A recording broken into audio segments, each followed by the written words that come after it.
नमस्ते सर। हम्म। सर मेरा सवाल है कि माया क्या है? आपने बहुत कम शब्दों में बहुत बड़ा और गहरा सवाल पूछा। और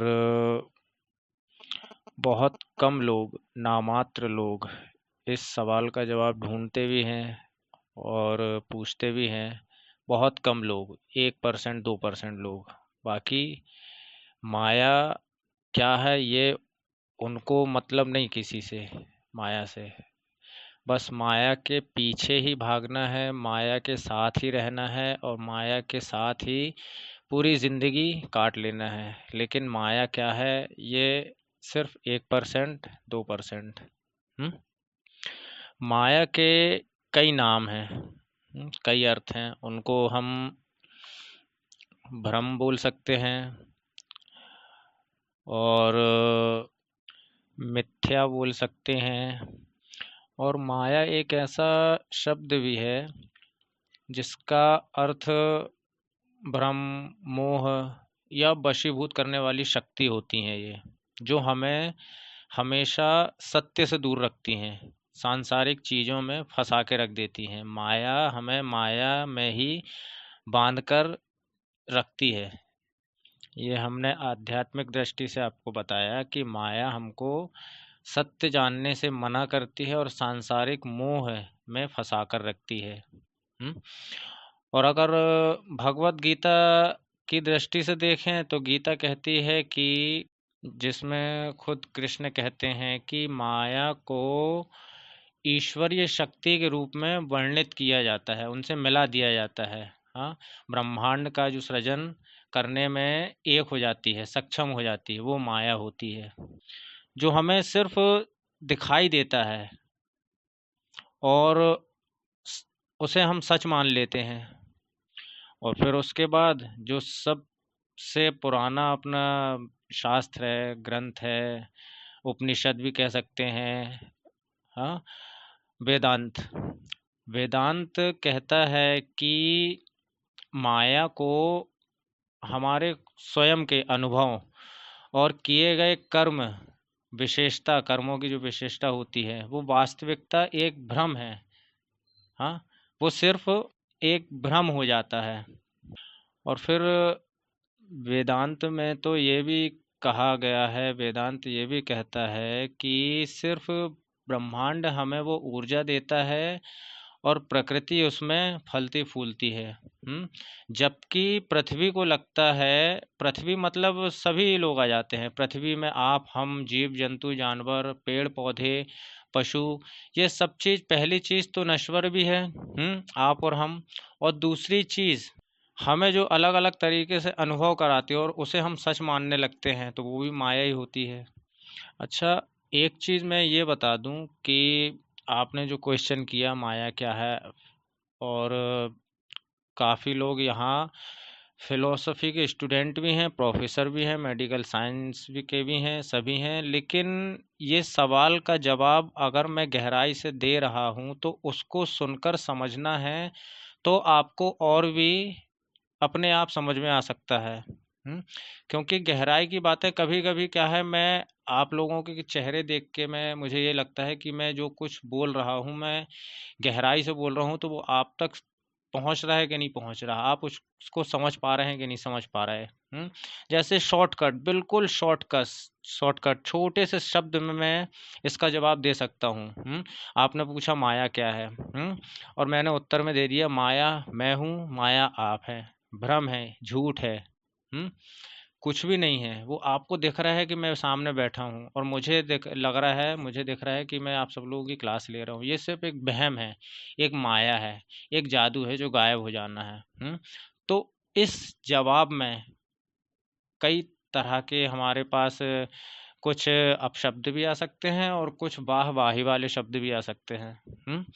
तो ऐसे आंसर में थोड़ा खुद से समझना भी ज़रूरी है। अगर आप ऐसे सवाल करते हैं तो उसका जवाब आपको सुनना है, या कहीं मिलता है तो पढ़ना है, फिर उसको समझना है। हाँ, नहीं एक बार समझ में आ रहा, आप 2 बार, 3 बार, 10 बार, 1000 बार पढ़ो जब तक वो समझ में ना आ जाए। हम्म, तो इसको मैं इसी तरह से एक्सप्लेन करूँगा कि जो अभी तक आपने देखा, जो आपने किया, जो आपने छुआ और जो आपने महसूस भी किया, वो सब एक माया है, ब्रह्मांड की चीज़ है। हमने क्या बोला कि आप तो इंसान हैं, ये पूरी पृथ्वी समझती है कि हम हैं, जबकि ब्रह्मांड की नज़रों में पृथ्वी बिल्कुल, जो दाना होता है राई का, उससे भी बिल्कुल छोटा और छोटा और छोटा, धूल धूल के बराबर है पृथ्वी। इतनी अनगिनत हमारे ब्रह्मांड में गैलेक्सियां हैं, पृथ्वियां हैं, चांद सूरज हैं, सितारे हैं, तो हमारी तो कुछ है ही नहीं है, उसमें कुछ भी वैल्यू नहीं है। लेकिन हम अपने आप को ऐसा समझ लेते हैं कि हम ही सब कुछ हैं। हालांकि ये हमें दर्जा दिया है ब्रह्मांड ने, क्योंकि ब्रह्मांड की ऊर्जा जो हर चीज़ में जा रही है, तो वो भी अपने आप को ब्रह्मांड ही समझ सकता है, जबकि वो है। जैसे गीता में, कुछ शास्त्रों में, उपनिषदों में आपने पढ़ा होगा कि हम ही सब कुछ हैं, हम ही अपनी सोच द्वारा, अपने नज़रिए द्वारा, हमारे बोल शब्दों द्वारा महसूस किए जाने, मतलब जो हम बनाते जा रहे हैं वो हमारी दुनिया है। और वो हम एक माया में फंसते जा रहे हैं, जबकि वो हमारी नहीं है, ये प्रकृति की चीज़ है। हाँ, प्रकृति ने दी है, प्रकृति आपसे छीन भी सकती है। और कहीं न कहीं इसको बहुत सारे शब्द हैं, हमने बोला ना कि इसके अर्थ अहंकार के रूप में भी आप ले सकते हैं। आपका अहंकार, जैसे पिछले कई वीडियो में मैंने बताया कि इंसान अहंकारी है, वो अपना अहंकार नहीं छोड़ सकता, चाहे वो कुछ भी क्यों ना हो। रामायण में भी दिया है कि राम भी कहीं न कहीं अहंकार हैं, तभी तो राम रावण का युद्ध हुआ। कि हमारे पास सीता जैसी पत्नी है, तो वो उनका अहंकार है। तो कई वीडियो में मैंने कहा है कि सबसे पहले इंसान का अहंकार होता है उसकी संतान, उसके बच्चे, और वो एक मोह है। वो एक माया है। प्रकृति, ब्रह्मांड कल के दिन आपसे आपकी संतान को छीन लेगी तो आप कुछ नहीं कर सकते ना। 2 4 10 दिन, 15 दिन, कुछ सालों का मोह था, आप उसको 10 15 दिन में रोग आके निकाल लेंगे, वापस फिर अपनी वही दुनिया में आ जाएंगे, वैसे ही चलता रहेगा। तो एक भ्रम है, वो आया निकल गया और आपको कोई फर्क भी नहीं पड़ा, कुछ नहीं कर सकते। तो कहीं ना कहीं इसीलिए ज़्यादातर प्रार्थनाओं में हमारे शब्दों से धन्यवाद निकलना चाहिए कि वो चीज़ हमारे पास आई, कुछ सिखा के गई। और सभी चीज़ सिखा के जाती हैं, कोई चीज़ छिन जाती है तो सिखा के जाती है, कोई कुछ अपशब्द बोल के जाता है तो सिखा के जाता है। वेदांत दर्शन के अनुसार भी उसकी दृष्टि से देखें तो जगत में, असल में, सत्य में कुछ भी सत्य नहीं है। सब कुछ माया ही है, एक वेदनीय है। एक हवा गुजर के जा रही है, उसको रास्ता मिल गया है, और फिर जब हवा गुजर गई तो तुम चले गए, तो तुम अपने आप को कैसे बोल सकते हो कि हम हैं? आज आप दिल्ली में रहते हैं, आपसे हम कहें कि आप मुंबई चले जाइए, आप बस से अगर आप ट्रेवल कर रहे हैं, आप बीच में 1 आध घंटे के लिए कहीं रुकते हैं, तो आप वहाँ से ज़्यादा कुछ नहीं, खाना पीना खाएंगे, वापस बस में बैठ के मुंबई से फिर अपने घर वापस दिल्ली आ जाएंगे। अब ये तो नहीं करेंगे ना कि हम मुंबई में रुके हैं तो अब हमें वहाँ अपनी एक छोटी सी दुनिया बसाना है, शादी करना है, बच्चे करना है, वहाँ भी अपना सब कुछ हो, ऐसा तो नहीं करते हैं। तो ये एक ब्रह्मांड है, जो बस को आप ब्रह्मांड समझ सकते हो। कि भाई वो तो चलती जा रही है, हाँ, रुकती भी है फिर चली जाती है, रुकती भी है फिर चली जाती है, कहाँ की है, कैसी है, किसकी है, ये कोई क्यों पड़ेगा पीछे। हाँ, उसको अपने काम से काम है, और किस काम से है, वही माया के उसमें बंधा है, तो ये ज़्यादा नहीं रहता है। आप चाहे कितने भी बंध जाएं, कितने भी सपने सजा लें कि आज, जैसे किसी का 10 साल का बेटा है, ठीक है, 5th 6th में एजुकेशन है, अब उसके लिए सपने आप सजा रहे हैं, कि उसको ये बनना है, वो बनना है, मेहनत करके हम उसको ये बनाएंगे, इंजीनियरिंग है, साइंटिस्ट है, डॉक्टर है, वकील है, जज है, न्यायमूर्ति, कुछ भी आप बना सकते हैं। लेकिन आप किसके लिए आप ये सपने सजा रहे हैं, किसके लिए भविष्य कर रहे हैं, किसके लिए मेहनत कर रहे हैं? आप जानते हैं कि वेदांत दर्शन, देखिए पहली चीज़ तो वेदांत की बात मैं इसलिए करता हूँ कि वेदांत के पहले शायद ही कुछ हो। हाँ, कुछ नहीं है वेदांत में, सिर्फ सीधा सीधा और सत्य लिखा है, और उसी से कई शास्त्र निकले हैं, चारों वेद निकले हैं, कई उपनिषद निकले हैं, बहुत सारे पुराण वगैरह ग्रंथ वगैरह भी निकले हैं उन्हीं से, वेदांत से। वेदांत अपने आप में एक समय है, ठीक है, तो मैं सीधे सीधे उसी की बात करता हूँ, बोलने में भी अच्छा लगता है वेदांत। वेदांत की एक लाइन और याद आ रही है माया के उससे, कि इस छोटे से कंकड़ से लेके, एक छोटा सा बिल्कुल बारीक जो परमाणु होता है, उस कंकड़ से लेके समुद्र तक सब एक भ्रम है, एक माया है। ये वेदांत की लाइन है।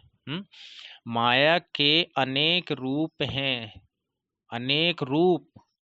अभी आप जहाँ बैठी हैं, आपके चारों ओर अनेक चीजें हैं, सब माया है कि नहीं? अनेक में कई सर लोग भी हैं, जिस पे आप बैठी हैं वो चीज़ भी हैं, आपके सामने हम बैठे हैं जिस पे बैठे हैं, जो भी चीज़ है सब एक माया ही है।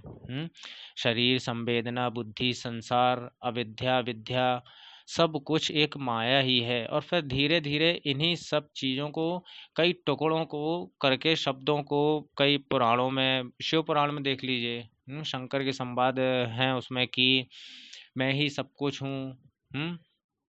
गीता में है मैं ही सब कुछ हूँ, कृष्ण बोल रहे हैं। कहीं ना कहीं विष्णु पुराण में विष्णु बोल रहा है मैं ही सब कुछ हूँ, लेकिन तुम भी सब कुछ हो। हाँ, और फिर मानो तो कुछ भी नहीं है, ये ब्रह्मांड कहता है, ब्रह्मांड है। आज कहीं ना कहीं से वो हवा गुजर रही है, तो वो भी तो उसी का एक अणु हुआ। हाँ, वही तो हुआ। तो कैसे उस चीज को आप बांध सकते हो, और उसके जरिए अगर आप बांध रहे हो तो आप किसको बांध रहे हो? तो ये एक माया ही है। हाँ, और फिर छोटी तुच्छी भाषा में कहें तो अंधविश्वास है। लेकिन अब देखो कितना ज़्यादा फंसते जा रहे हैं अंधविश्वास में। पहले जानकारी नहीं थी, लेकिन अब मैं खुद यहाँ तक जब पहुँचा हूँ तो मुझे पता चला कि कितना, अब क्या बोलूँ मैं, उसकी तो हद ही नहीं है। मैंने कई वीडियोज़ में, कई अपने कोट्स में लिखे भी हैं, बोले भी हैं, क्या बोलूँ, कि माया पे दुनिया चल रही है। और हाँ, एक चीज़ और मैं बताऊँ कि एक बुक थी, उसका नाम याद नहीं आ रहा है। उस बुक में लिखा हुआ है कि जैसे अभी कई पुराणों में देते हैं ना, 84 लाख योनि, जन्म मृत्यु, ये सब सुना होगा। योनियाँ भटकती हैं, आत्माएं भटकती 84 लाख। तो वो साइंस की एक बुक है, वो भी कहीं ना कहीं वेदांत से ली गई है, कि उसमें लिखा है कि जब पहले कुछ हजार साल पहले, लाख साल पहले, जब डायनासोर हुआ करते थे, हम्म उसके बाद जो पृथ्वी फटी है, जो ज्वालामुखी से पृथ्वी पूरी जली है, तो कई साल तक, हजारों साल तक पृथ्वी पूरी कोयला थी, पूरा बिल्कुल अंगारा था। हम्म उसके बाद से अभी तक पृथ्वी वैसे ही की वैसे ही है, वहाँ कुछ भी नहीं हुआ, पूरा बंजर है। हम्म तो अगर वो बंजर है तो हम लोग सब कैसे हैं? हम्म सब कुछ तो है, इतनी अच्छी सुंदर प्रकृति है, नदियाँ, पेड़ पौधे, झरने, इंसान, जीव, पशु, पक्षी, जानवर, सब कुछ तो है। हाँ, हम हैं, हमारी जनरेशन है, प्यारे बच्चे हैं। तो फिर वो साइंस बुक, वेदांत, इतना क्यों कि अभी तक वो पृथ्वी बंजर है, उसमें कुछ नहीं है?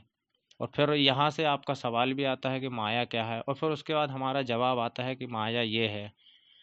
तो कहीं ना कहीं इन्हीं सब चीज़ों पर विचार करें तो हमारी खुद बुद्धि का विकास इतना हो जाता है, इतनी शक्तिशाली हो जाती है मन की शक्ति, कि हम बहुत पार की सोचने लगते हैं, पार पहुंचने की कोशिश करने लगते हैं। हम्म